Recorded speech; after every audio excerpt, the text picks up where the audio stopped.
Muy buenas, estamos aquí una vez más en nuestra entrega de Cuarto Menguante.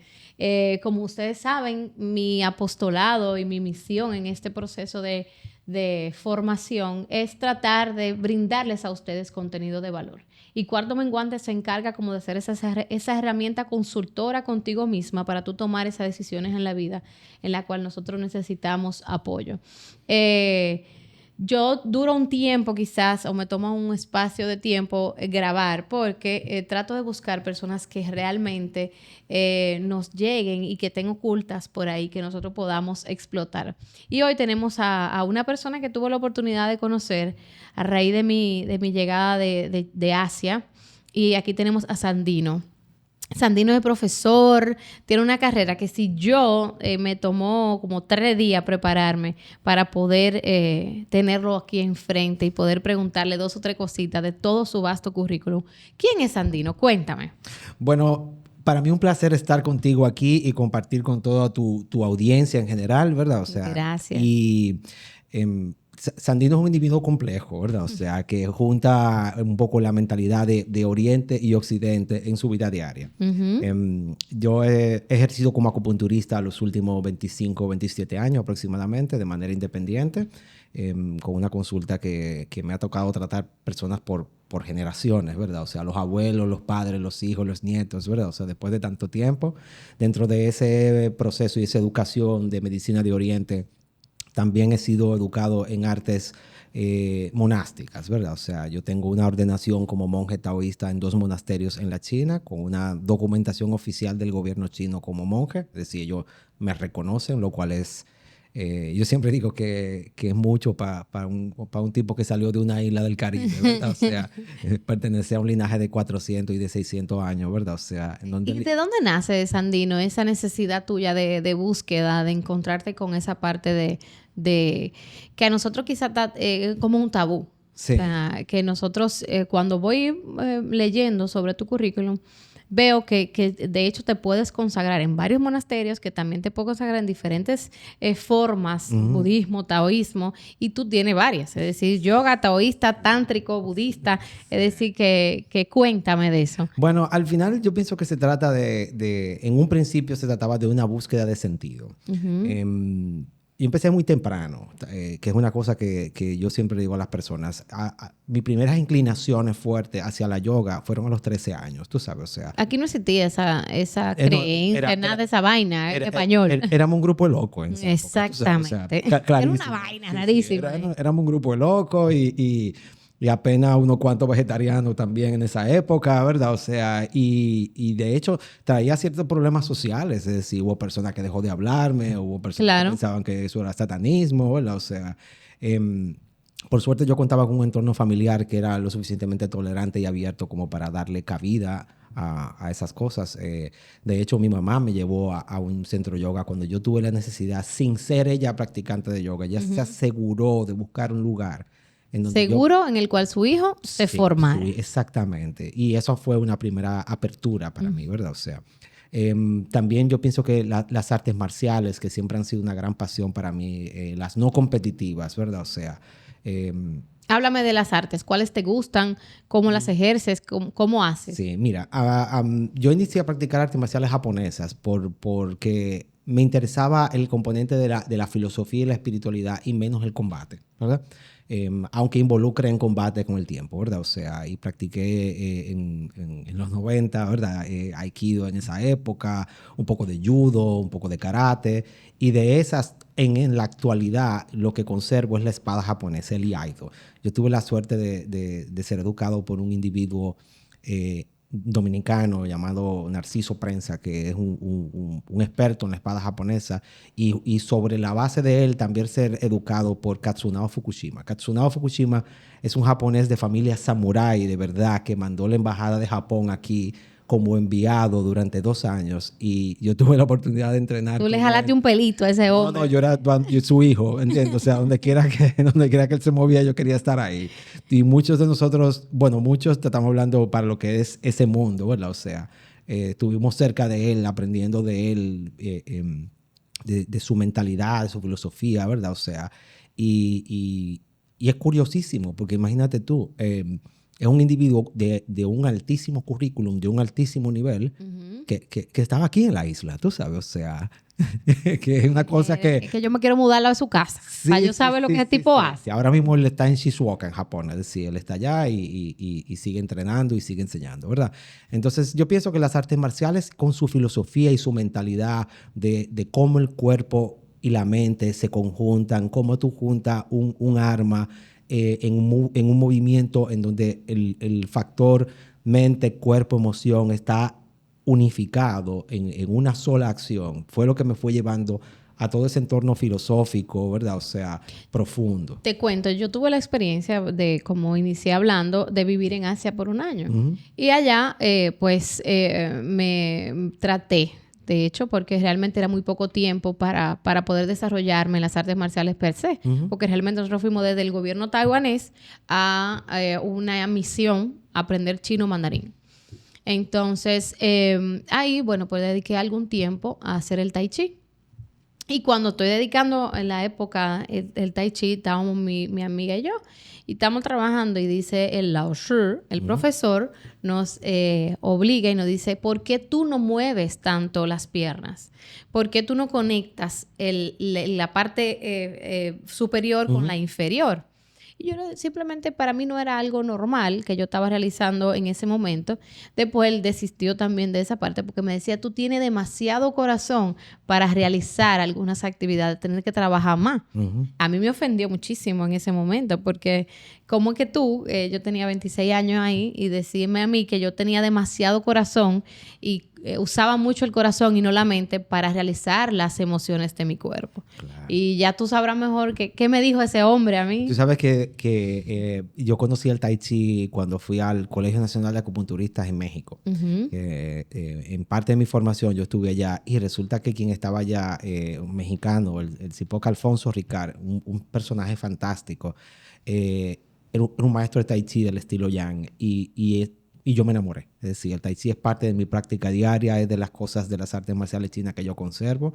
Y trata de, mediante el movimiento, unificar precisamente eso. Es decir, cuerpo, emoción, mente, todo junto, ¿verdad? O sea, a veces uno piensa que lo que sucede en el exterior, lo que uno proyecta, no tiene que ver nada con lo que uno está viviendo internamente. Jamás. Pero los límites entre nuestra mente, entre nuestras emociones y nuestro cuerpo son ilusorios, es decir, no existen.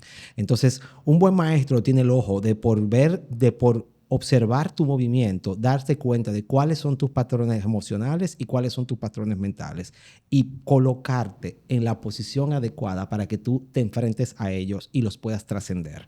Más que eliminarlos o recambiarlo por otro hábito. O cohibirte de eso. La idea es que los puedas vivir de forma armónica y utilizar esa fuerza para poder entonces llevar a cabo el destino que te corresponde. Tomar decisiones en tu vida diariamente, claro sí. Es decir, tomar esas decisiones. ¿Y cómo el taoísmo se incluye en todo este proceso? Porque es como para mí extraño porque también tuve la oportunidad de ver el tema del taoísmo y el taoísmo es como que todo lo que está en nosotros, todo lo que nos llena, todo lo que nos habita, todo, pero no tiene forma, pero nos complementa, pero es parte de la energía. Entonces, es demasiado como para... A mí me fascinó siempre la filosofía china y el taoísmo me parece una filosofía natural, ¿verdad? O sea, me parece una mentalidad que no atenta en absoluto con lo que nosotros... nos corresponde vivir como seres humanos en un entorno natural, ¿verdad? O sea, el taoísmo tiene un gran impacto en las artes marciales chinas, pero también lo tiene en la medicina. Es decir, a la hora de estudiar la acupuntura, uno se adentra en los principios taoístas como forma de abordaje terapéutico y de tratamiento.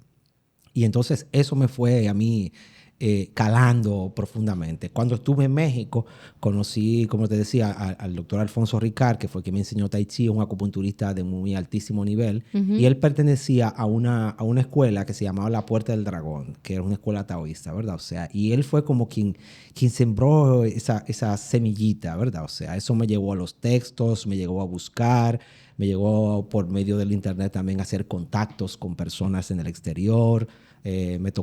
Fui a un retiro de monjes taoístas en California, que fue una experiencia fantástica para mí.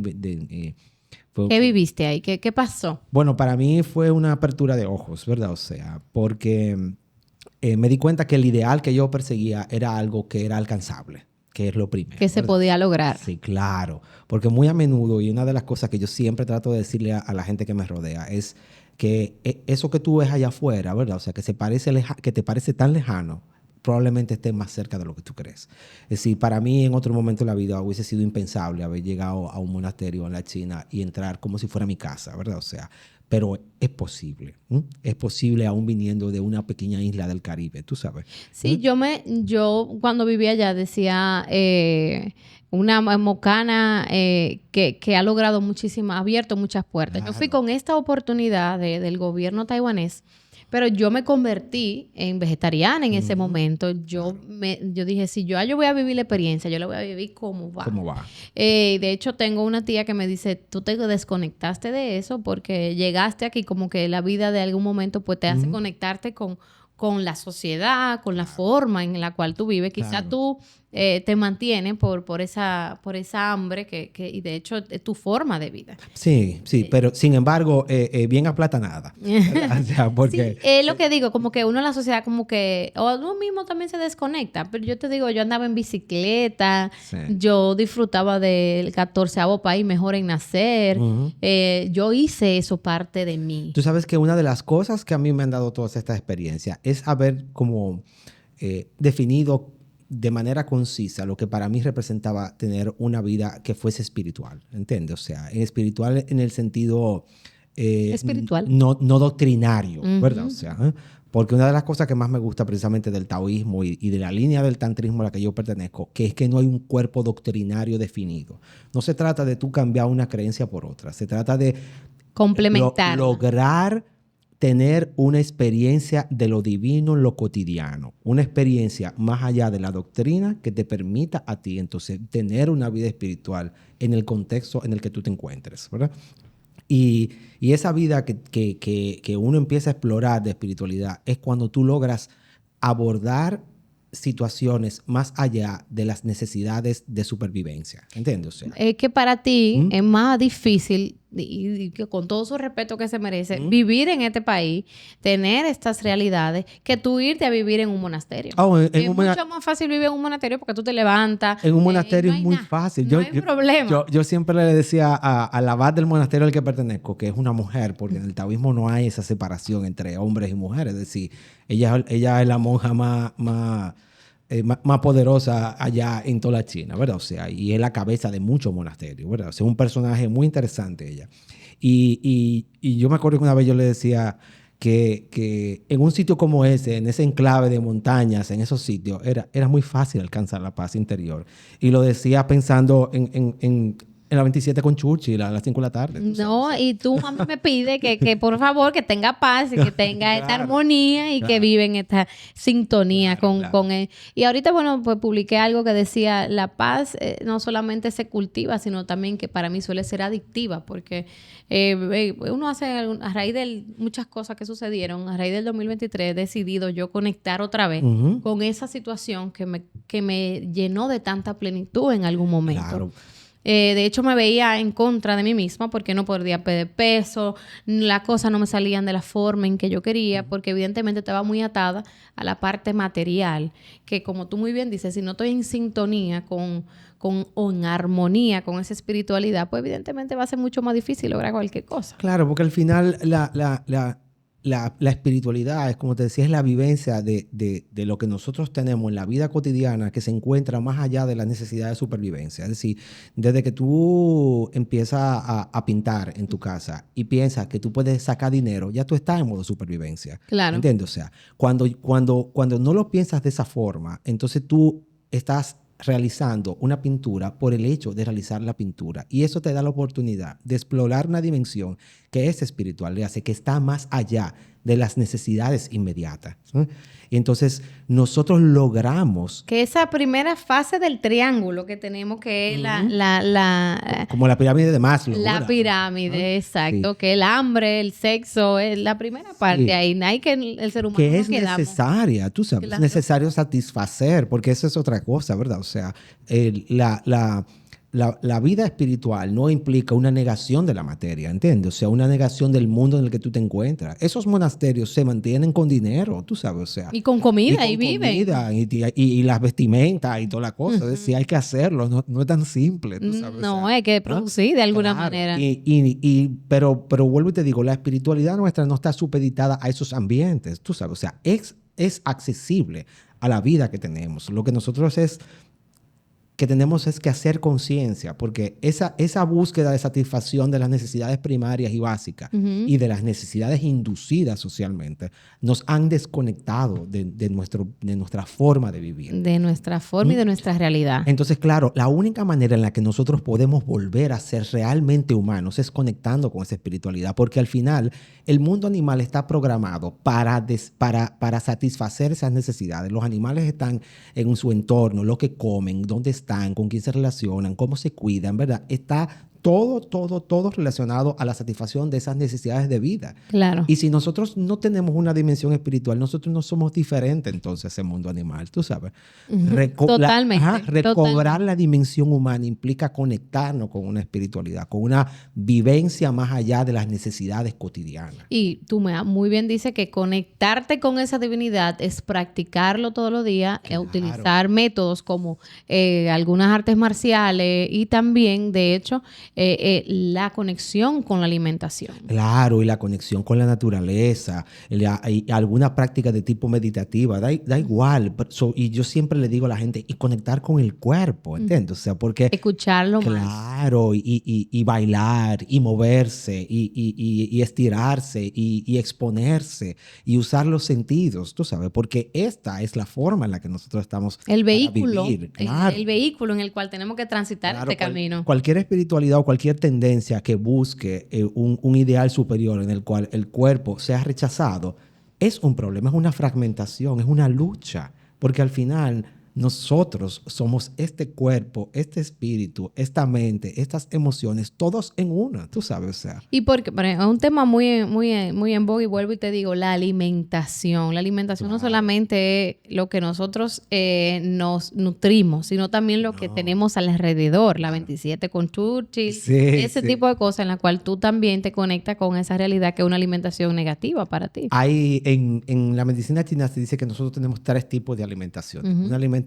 celeste, que tiene que ver con la respiración, el sol, las estrellas, lo que nosotros recibimos en la piel. ¿Tú ves? Una alimentación terrestre, que es el sustrato físico, es decir, la manzana, el té, el mangú, ¿verdad? O sea, y una alimentación humana, que son las impresiones, la interacción con el entorno, las formas, los colores, los sonidos, lo que entra por los sentidos, tú sabes.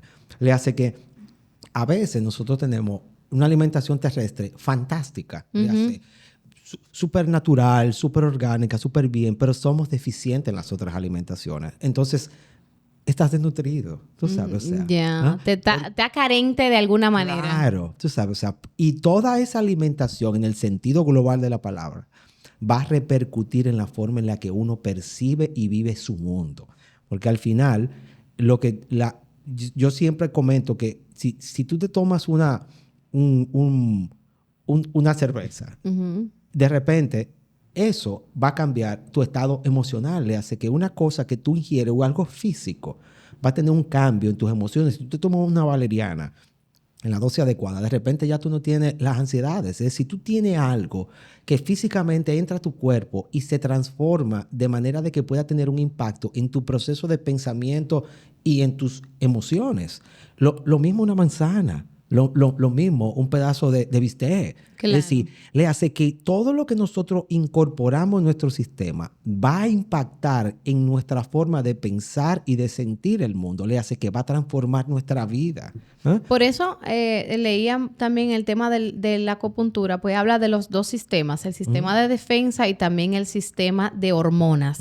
Y cómo esto va impactando, porque la acupuntura habla pues desde el alimento, de cómo nosotros alimentamos el cuerpo y cómo bueno, ya tú sabes mucho más que yo de acupuntura, que cómo esta pues ayuda a a desbloquear esos sentidos que nosotros bloqueamos por todo lo que le ponemos. Claro.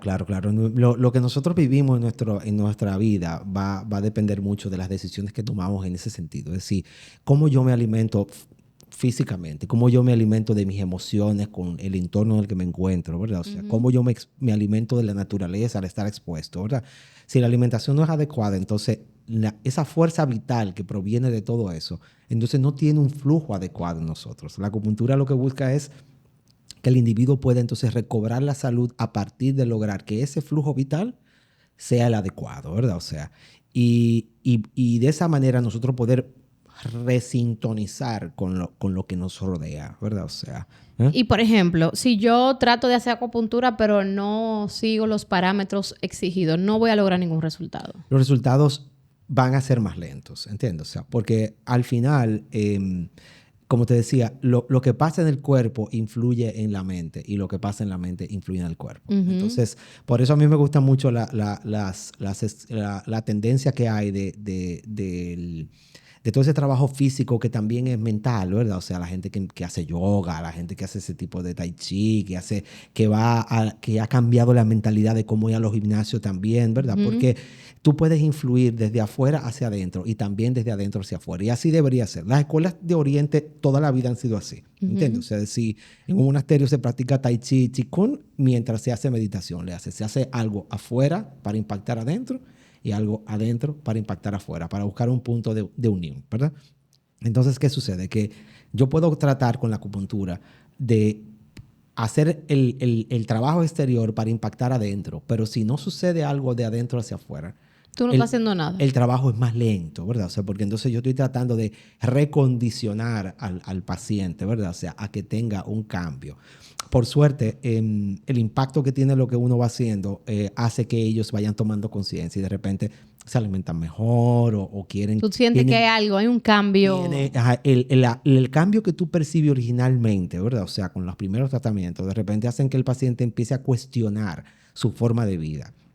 Que sembraste una base sobre la oportunidad de mejora. Exactamente, y yo te voy a decir, y ya eso es bueno, porque entonces la única manera de nosotros lograr un proceso evolutivo real y de cambio es por medio de salir del automatismo y de la zona de confort. ¿Entiendes? O sea, por eso también tú lo combinas, yo creo, bastante bien en tu carrera. Como maestro aquí en la República Dominicana, tú combinas no solamente la acupuntura, sino también el aprendizaje con el arte marcial. Claro. Y yo trato también de impartir talleres que aporten, ¿verdad? O sea, anualmente yo hago talleres de meditación, hago talleres de a veces de terapias corporales orientales también. Es decir, trato de poner elementos allá afuera que puedan provocar una transformación, quizás no inmediata, tú sabes, pero sembrar esa semilla ahí o poner esa huella, como se dice en Oriente, ese samskara, es decir, esa huella en el inconsciente que se va a despertar cuando las condiciones sean adecuadas, ¿verdad? O sea,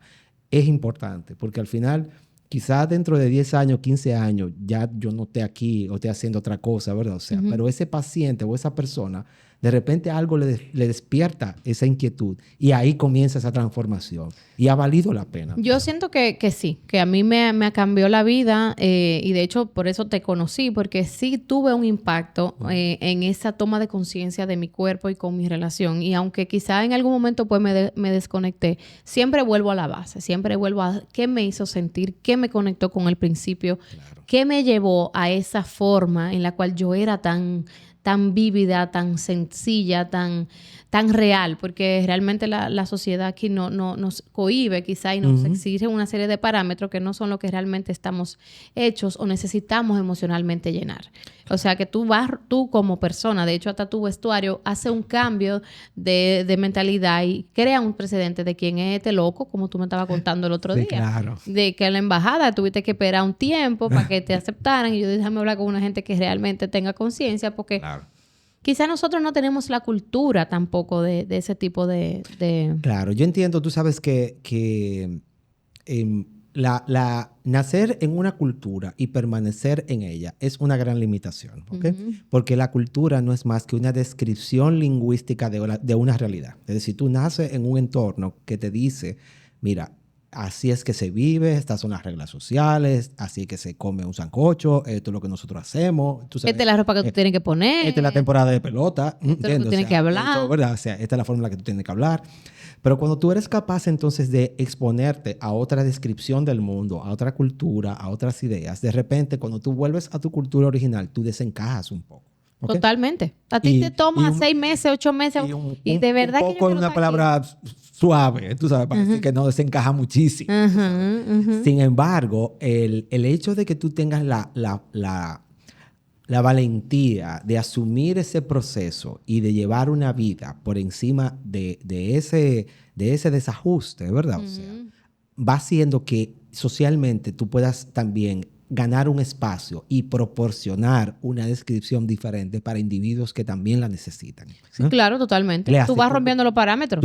Es como el hijo grande que tiene el problema y ya después el chiquito, bueno, pues ya no hay un problema. Tú vas proporcionando entonces la posibilidad de que nuestro ambiente se enriquezca con una descripción diferente y una forma diferente. Pero yo creo que parte de el reto que has tenido es ese, es decir, poder vivir en esta sociedad en el cual tienes todos estos parámetros y yo viví, ser feliz y hacer lo que realmente me gusta y poderlo multiplicar, tener 25 años y viendo resultados. ¿Cómo han sido los resultados tuyos después, por ejemplo, de la pandemia?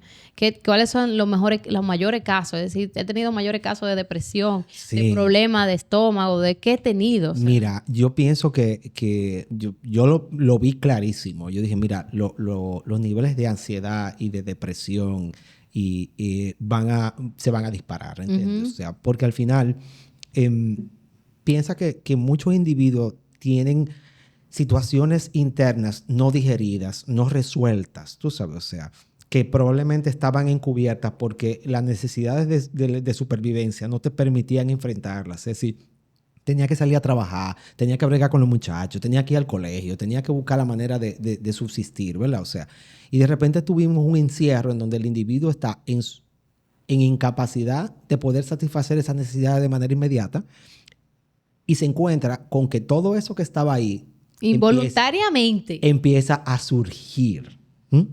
Y entonces ahí también yo decía que hay una cosa más interesante detrás, que era que nosotros en Occidente siempre le hemos dado la espalda a la muerte, tú sabes, ¿ya? Como proceso, a diferencia de Asia, que entonces se asume de una forma muy natural, ¿verdad?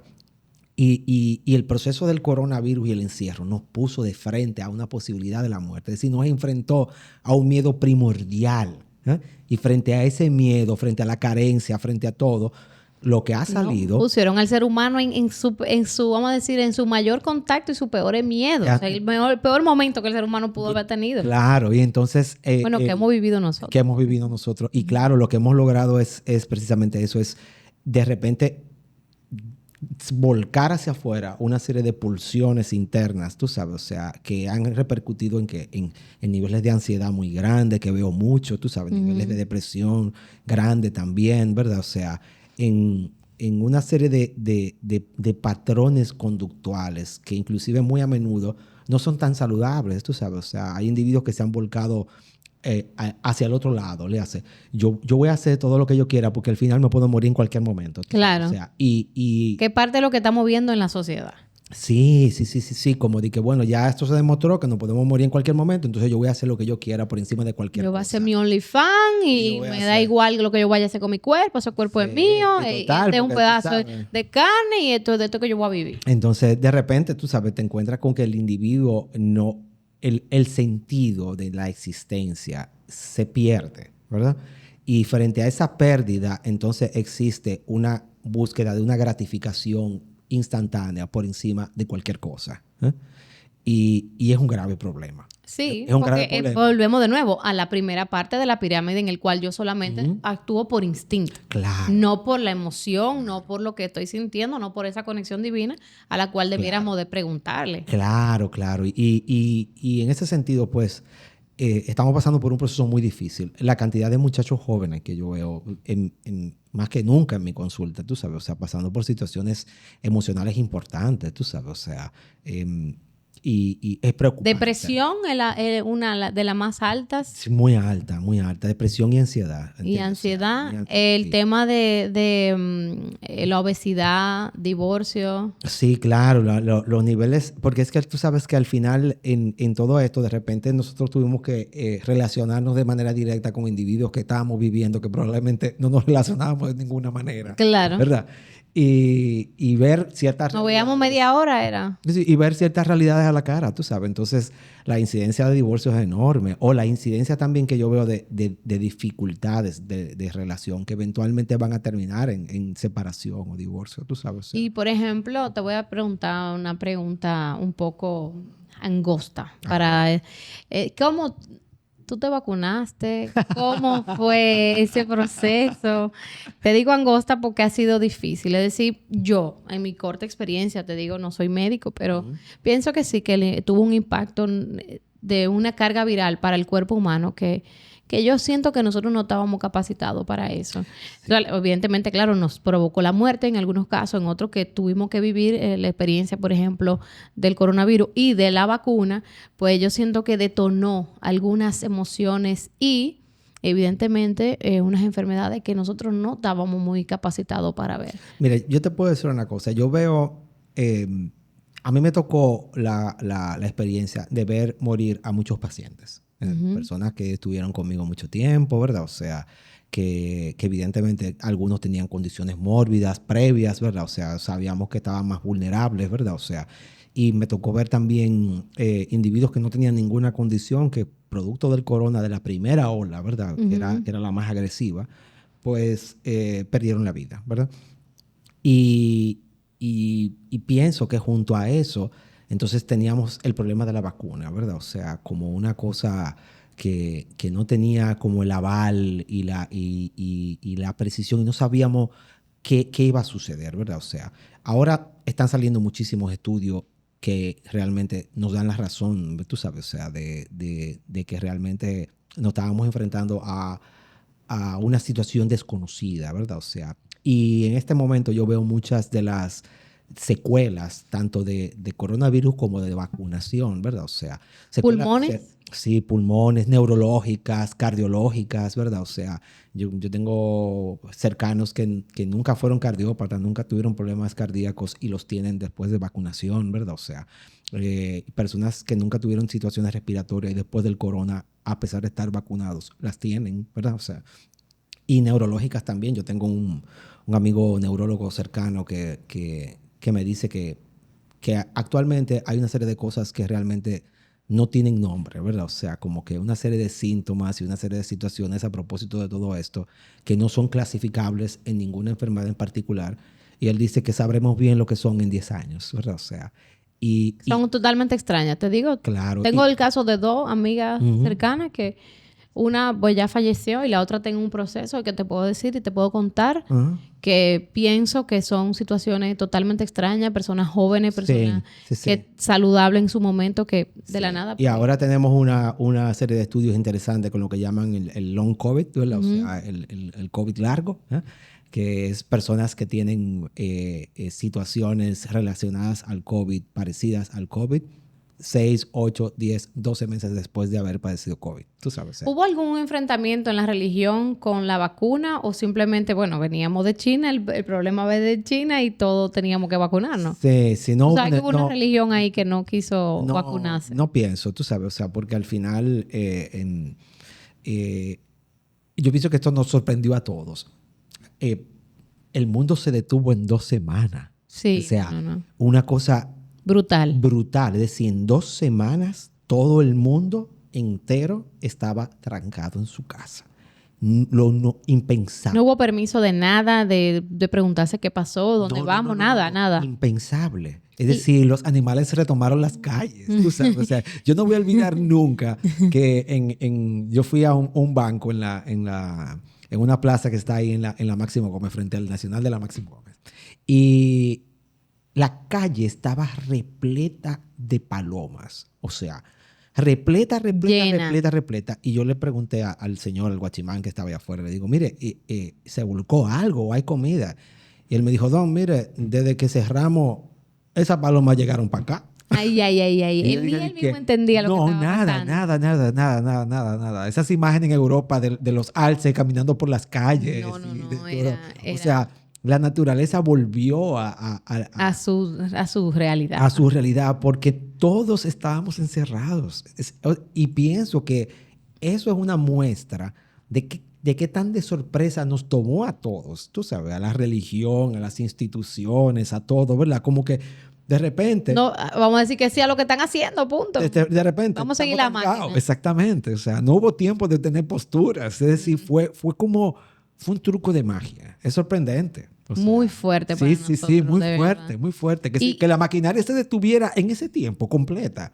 Es increíble. O sea, que todavía tú me estás diciendo a mí que en la acupuntura no hay muchas respuestas al respecto del COVID, cómo tratarlo, cómo paliarlo. Se recibieron protocolos. Yo recibí un protocolo precisamente que estaban usando en China de herbolaria y acupuntura, ¿verdad? O sea, yo también tengo una formación en medicina ayurvédica y se hicieron protocolos también en ese mundo, ¿verdad? O sea, en la naturopatía occidental, por ejemplo, en Estados Unidos, algunos individuos de muy alto nivel también realizaron protocolos para manejar el COVID, para hacer una serie de cosas, pero en realidad todos estábamos dando... incipientes, dando palos a ciegas. Palos a ciegas, tú sabes, porque nos enfrentamos a una cosa que todavía hoy nosotros no sabemos lo que es. Y por ejemplo, ahora mismo, cambiando un poco el tema de la formación en acupuntura y también en el tema del tai chi, y también tú das otras clases, eso también ha tenido un boom, que socialmente hablando es interesante. ¿Cómo se ha manejado? ¿Tú sientes que no se maneja? ¿Sientes que tiene algunos parámetros?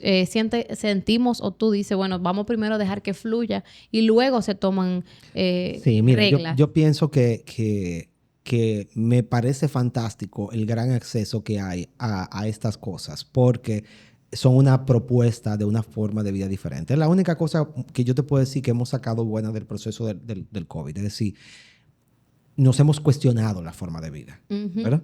Totalmente. Hemos cuestionado la forma de vida. Esa interiorización nos ha obligado. Nos obligó a cuestionarnos cómo estamos viviendo, ¿verdad? O sea, cuál es la necesidad de que yo tengo real de este trabajo de 8 a 5, ¿verdad? O sea, yo no tengo que correr tanto y como quiera tengo comida, o no tengo comida. Que es importante y que no, ¿verdad? O sea, yo le decía a unos amigos, yo dije, miren, lo importante son las artes, ¿verdad? O sea, me dice, ¿por qué? Dice, ¿qué te salvó a ti en el encierro? Netflix, cocinar, leer, oír música. Léase, el ser humano retornó, se acercó nuevamente a esa dimensión que es espiritual, léase, a esas cosas que son una expresión genuina de él sin búsqueda de ganancia. De lo que... ¿Tú ves? ¿Ah? Y es interesantísimo, tú sabes. Interesantísimo. Y por ende quizá este boom que tenemos. Claro. Yo pienso que con el tiempo se va a tranquilizar y hay que regular ciertas cosas, ¿verdad? O sea, porque definitivamente hay una educación en estas artes que es laboriosa, que toma tiempo para poder hacerlas como van, ¿verdad? O sea, yo mismo estuve enrolado en un programa de medicina ayurvédica que...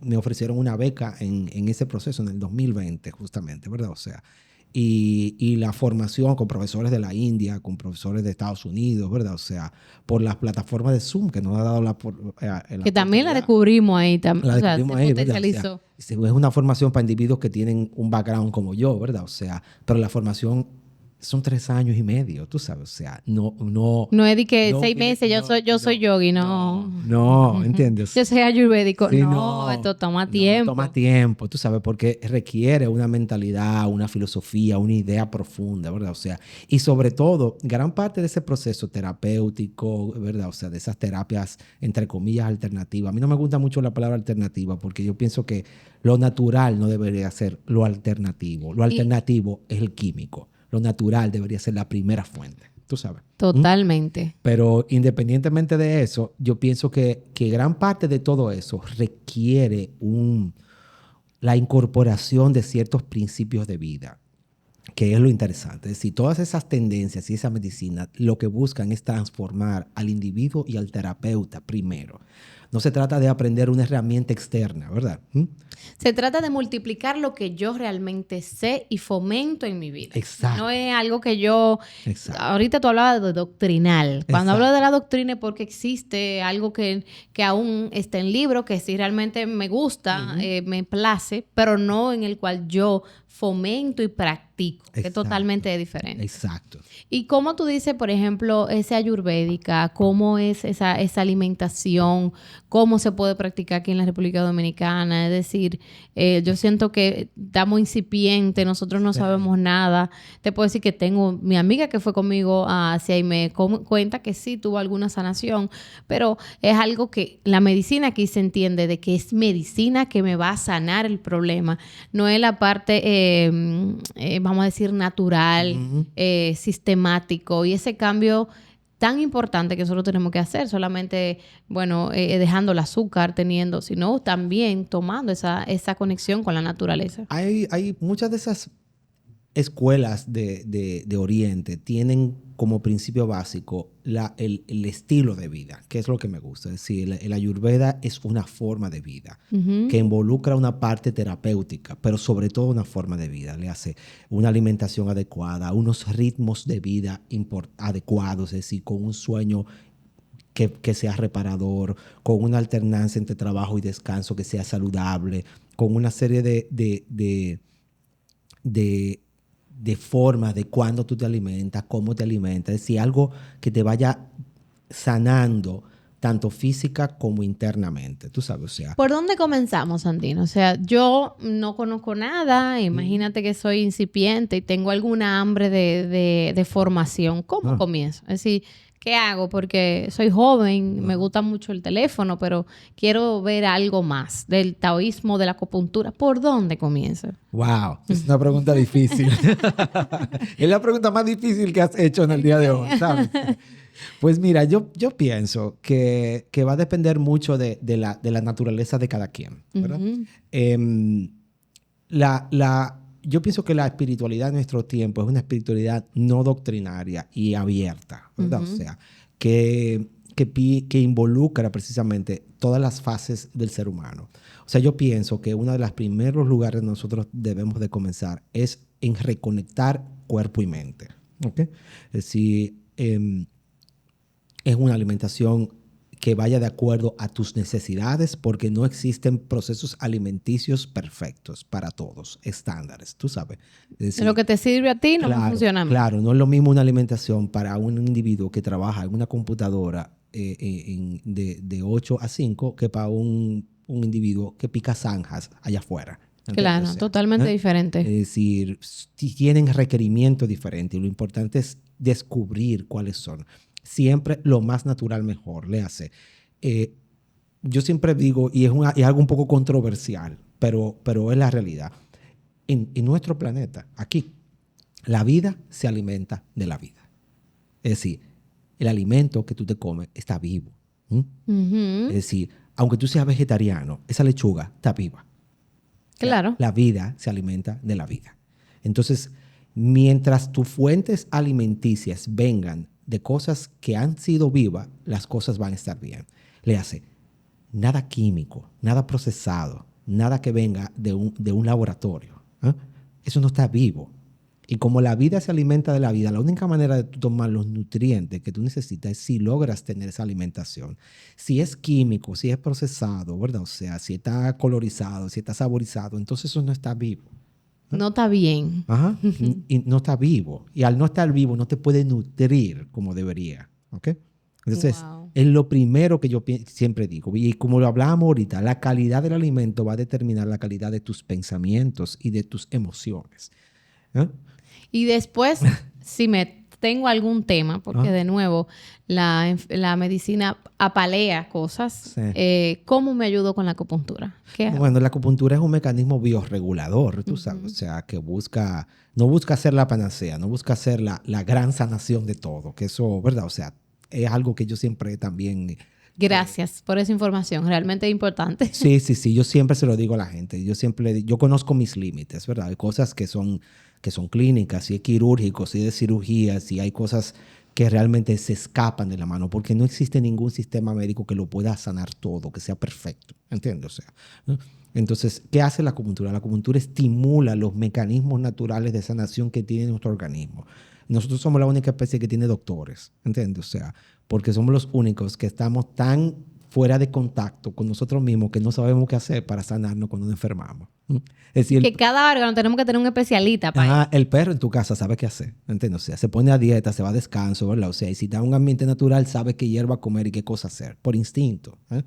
Nosotros no tenemos ni idea. No sabemos por dónde comenzar de nuevo. Por eso te digo, trato desde aquí nosotros poder multiplicar ese conocimiento. Sandino, lamentablemente tenemos que irnos. Yo quisiera que tú me digas alguna palabra para cerrar o para comenzar otro episodio y que tú me digas algo que nosotros podamos también comunicarte, a dónde te podemos llamar, cómo podemos llegar hacia ti. Bueno, pues conmigo es fácil comunicarse. Yo estoy en las redes. Si me pueden buscar por mi nombre, Sandino Grullón. Yo estoy en Instagram y en Facebook. Yo imparto consultas de acupuntura básicamente, ¿verdad? O sea, en Casaolos, en el Renacimiento. Eso tiene un número de teléfono. Eso es 809-482-8011. Y bueno, los que me conocen saben que mi celular es público, es decir, eso también lo pueden conseguir en las redes. Como palabra, siempre le digo a la gente que nuestra vida debe de ser siempre una revolución. Oh. Una rebelión frente a las viejas ideas y costumbres que nos limitan. Que nos permita esa revolución, esa rebelión, salir de la zona de confort para poder crecer. Gracias por estar, gracias por venir a Cuarto Menguante, gracias por tu tiempo y nada, te esperamos y yo creo que vamos a tener que abrir otro espacio nada más para hablar de medicina. Un placer. Muchísimas gracias y hasta luego. Espero que nos sigan y que nos vean en nuestras redes y les esperamos. Denle likes. Uy.